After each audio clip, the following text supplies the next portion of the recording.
The three key areas are logistical support, training, and intelligence cooperation is very important to follow up after the defeat of Daesh militarily. You know, this is a very dangerous terrorist organization. We have to make sure they will not succeed in their terror campaign. I'm sure they are resorting now to terrorist attacks everywhere in the world. We should make sure that they are not successful. We need to exchange intelligence information about their activities. We have a fear that some of their terrorist fighters, they have moved to other countries and try to prepare to have a campaign from different locations in the region. And we are very ready, and we are really very steadfast in following them up together with our friends in the region. And that is one of the purpose of my regional tour in the region, because we know they are spreading, they are going to cause a problem somewhere else. It's not in our interest, it's not in the interest of other countries in the region for terrorists to regroup again. We have experienced we have seen them here in Iraq. We have seen their atrocities. We have seen their capabilities, the damage they can do on the population, on the infrastructure, and we don't want a repeat of this somewhere else. Because at the end of the day, the security of the region is one. The unfortunate thing is some countries thought they can separate their security from others, and the terrorists will play somewhere else, far from them. Now, what happened has proved this is a very vicious and very sophisticated and dangerous organization who has not only threatened the security of the region or Iraq, they are threatening the whole security of the world. So this is, I think, a task we should work together with our friends in the US and others to complete, to finish off this terror.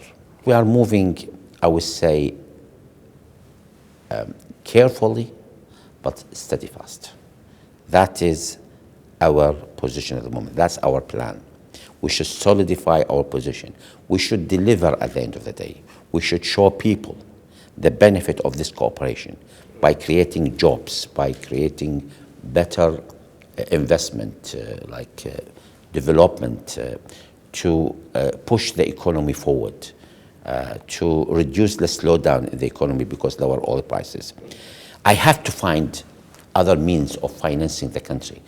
Iraq cannot rely. Unfortunate thing, the Iraq in the last 50 years has been relying on oil as the main source, which constitutes something like 90% of our income.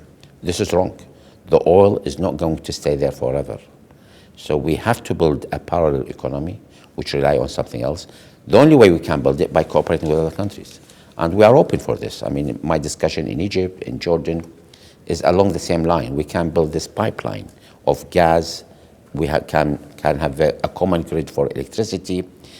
We have to build a strong relationship with our nations rather than with just governments. If it is just governments, the unfortunate thing is leaders disagree sometimes for personal reasons.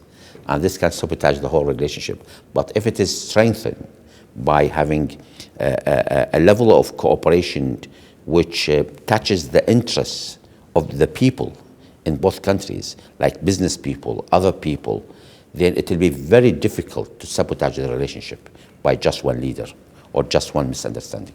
Elections were held in 2005, 2006, under much more severe conditions than this. I mean, many parts of the country were controlled by terrorists at the time, although the US Army was here.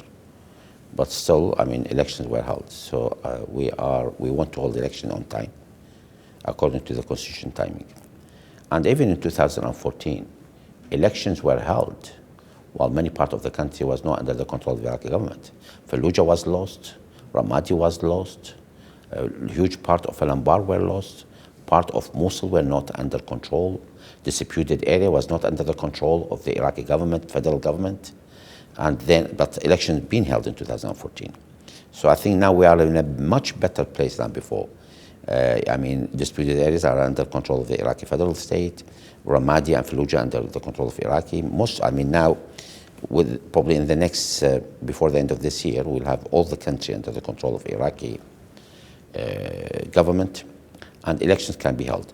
We are now placing a very dedicated program for displaced people to go back to their homes. Like in Al-Anbar, I think we have almost 0 people who are outside the thing. We only have 4,100 people in the camps for Al-Anbar. And mostly, this is not because they are prevented from going home. The system of the election, as I understand it, is ready there, most of it. People have registered and will open the door again for new registration, especially with the returnee. And I'm very much encouraged the election commission, which has been voted in Parliament yesterday. I hope they will be truly independent, truly independent. I'm going to encourage them, regardless of how they've been elected, how they've been chosen.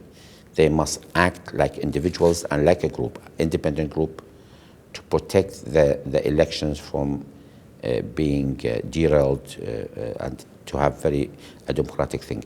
We have introduced, I think, despite our financial problems, I have dedicated the spending for the election commission till now to have an electronic system which will remove most of the dispute which happened in the past. We want a very clear election. Results must be very quick through electronic means, and to reduce any corruption or any fiddle with the votes. We have decided that we'll accept we are different. Others, they want to paint their society as one. We say, no, we are not one. We are different. But let us make use of these differences among us. We are different. Well, this can produce a lot of good things if you are different. If you have different culture than me, I can learn from you, you can learn from me. If you have different language than me, we can learn from each other. I think this is a positive move. That's why we're very eager to keep and protect our diversity. This is essential. We want to undo whatever the terrorists have done. They want to wage a differences and a fight between our communities, between like Christians and Muslims, between Shia and Sunni, between Yazidis and non-Yazidis, between Kurds and Arabs.